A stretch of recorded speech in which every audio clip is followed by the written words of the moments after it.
మా ఇంట్లో సంగతి చెప్తాను. వేకువ 4 గంటలకంతా మా అమ్మ మమ్మల్ని లెక్కొడుతుంది. లేకపోతే మా అమ్మకి ఎడం చేయి అలవాటు. పెట మామూలు సురుగ్గా ఉండదు మా అమ్మ చేయి. ఎడం చేయగలదు, స్టోక్ ఎక్కువ ఉంటుంది.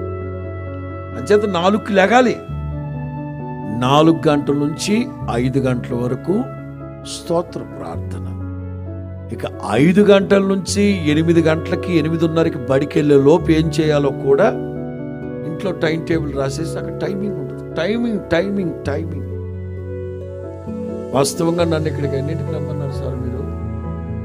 8:30కి ఇస్తానన్నారు. నేను 8 గంటలకంతా వచ్చి కూర్చున్నాను.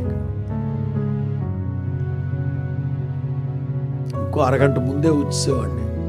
ఇంక నేనే మైక్ టెస్ట్ చేసుకోవాలి. ఎందుకంటే మీకేం తెమ ఉంది.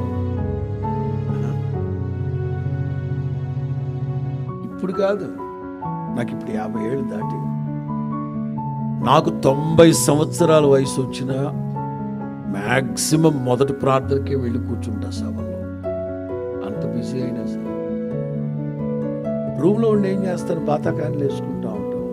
సన్నిధికి వచ్చి కూర్చుంటే దైవ ప్రసన్నత మనల్ని ఆవరిస్తూ ఉంటుంది. స్తోత్రం చెప్పండి గట్టిగా.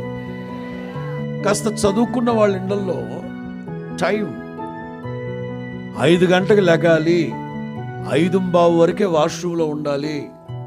బ్రేక్ఫాస్ట్ చేయడానికి 10 నిమిషాలు.